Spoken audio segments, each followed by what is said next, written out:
Shalom and good evening. This is TV7 Israel News broadcast to you from Jerusalem. And in today's top stories, Israeli Prime Minister Benjamin Netanyahu rejects the notion that the internationally aspired two-state solution would provide Israel with the security it requires. The Biden administration has asserted that Israel's further integration in the Middle East is contingent on granting the Palestinian statehood. The European Union's parliament has voted overwhelmingly in support of Israel's right to self-defense by coupling any ceasefire to the war in Gaza to the dismantlement of Hamas and the release of all hostages. International pressure will not dissuade Israel from achieving total victory against Islamist Hamas. Israeli Prime Minister Benjamin Netanyahu repeated this message, highlighting that Jerusalem would not suffice with anything less than absolute victory that includes the return of all hostages. היום קיבלתי גלויה מנטע, אמו של לוחם הצנחנים, ינון תמיר זיכרונו לברכה, שנפל בקרבות בעזה. היא כותבת לי, כדי שנדע שלא נפלו לחינם, השמידו את הרשע. נטע, אני מבקש לומר לך ולכל המשפחות השכולות, ינון וחבריו הגיבורים לא נפלו לשווא. אנחנו נשמיד את הרשע של החמאס. ב-48 השעות האחרונות לוחמינו ניהלו קרבות עזים בח'אן יונס. בקרבות אלה הם חיסלו עשרות מחבלים. בצפון הרצועה לוחמינו השמידו משגרי רקטות וחיסלו מחבלים נוספים. בנוסף, בימים האחרונים השמדנו מתקן ענק לייצור רקטות, והוא לא היחיד.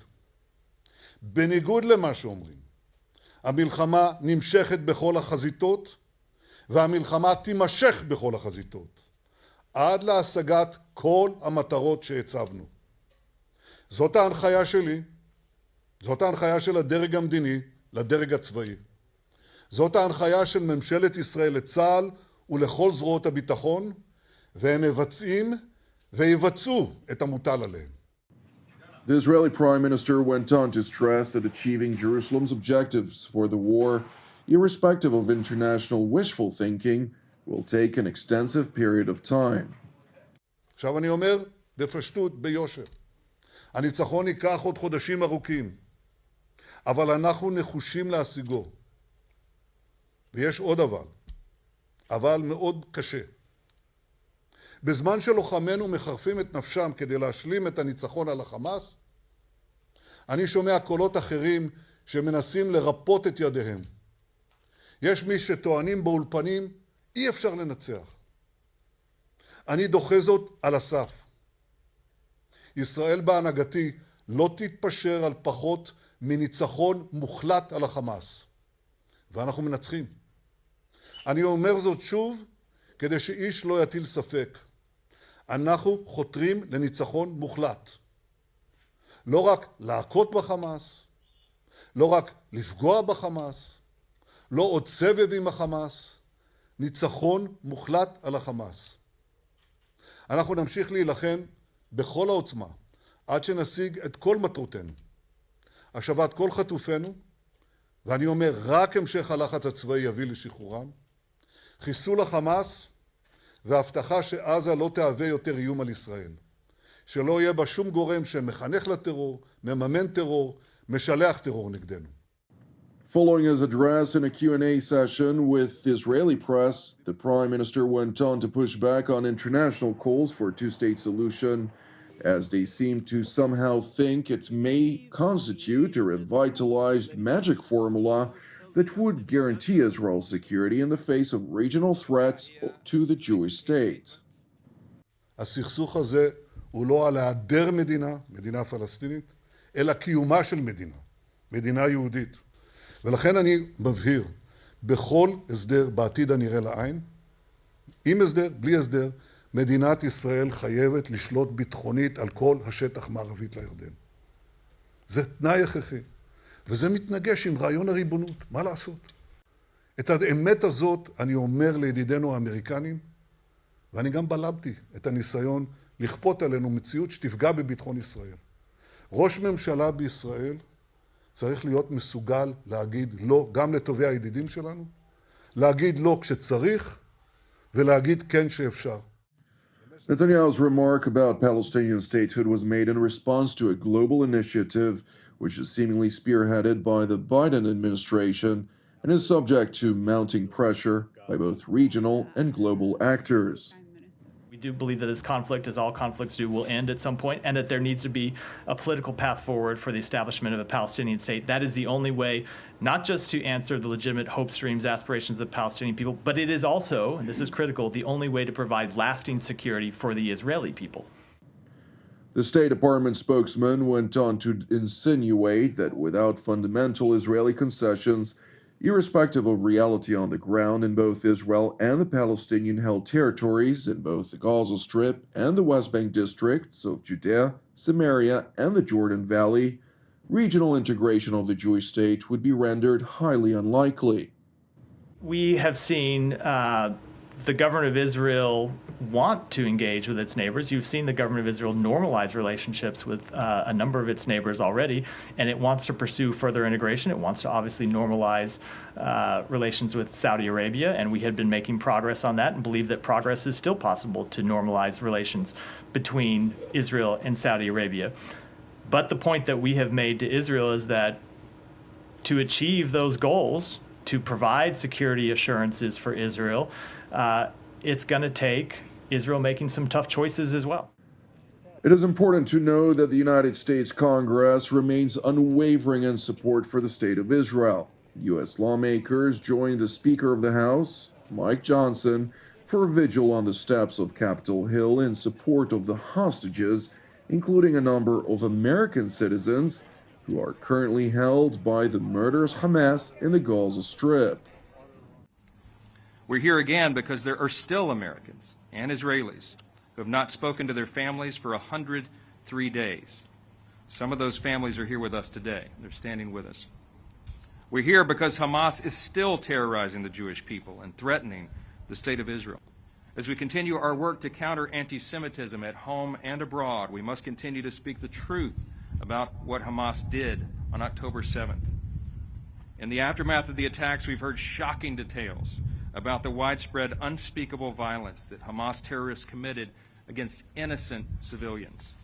The details of this are difficult to repeat, but they must be faced. We learned that women had their pelvic bones broken by terrorists who raped them. Those animals beheaded babies. Hamas forced children to watch their parents get tortured and murdered, and they made parents watch the murder of their children.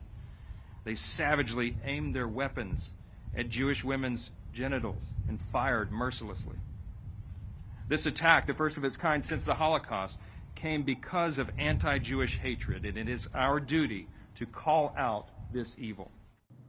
Turning to the European Parliament in Strasbourg, where the majority of European lawmakers, including the conservative right European People's Party, struck a decisive blow to the radical left and the institution's legislature by rejecting demands for an unconditional ceasefire by Israel.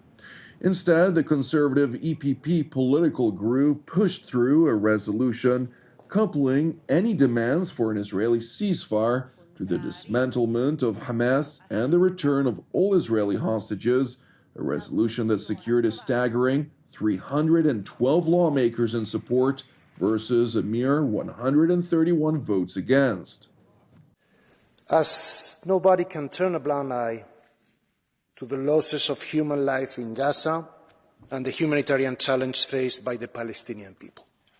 True. As we cannot forget either the pain of the Israeli families waiting in despair for the return of their loved ones. We all want it to end, and there is a solution for that: the release of Israeli hostages and the demilitarization of Gaza. In contrast to the balanced approach of the so-called EPP group, which ultimately prevailed, the S&D political group, which is comprised of radical left and Green parties, declared the need to force Israel to unconditionally cease its fire against Hamas over humanitarian considerations stopping short of mentioning the strategic implications for the security of Israel, the Palestinians living under Hamas rule, as well as the region at large. The total destruction of Gaza, the flattening of every inch to the ground will not bring peace or justice to the region, will not keep Israel safer. The bloodshed must stop now. Humanitarian aid must be allowed to access the entire Gaza urgently. And an immediate and permanent ceasefire must be settled, which is the only thing that can pave the way for any viable solution. Meanwhile, the Israeli Foreign Ministry praised the overwhelming support of 312 European lawmakers for Israel's right to self-defense, dubbing it an unprecedented decision in support of the Jewish state. Thank you for watching TV7 Israel News. I'd like to encourage you to pray for the peace of Jerusalem and salvation of Israel. Moreover, it is important to highlight that TV7 Israel is a donation-based non-profit ministry with all of our productions available free of charge. Therefore, if you're blessed by our daily updates and would like to help us bear the costs, please consider making a donation. You can do so by visiting our website www.tv7israelnews.com. I'm Jonathan Hessen wishing you a Shabbat Shalom u'mevorach, and God willing, we will see you during our upcoming TV7 Israel updates. Until then, Shalom from Jerusalem.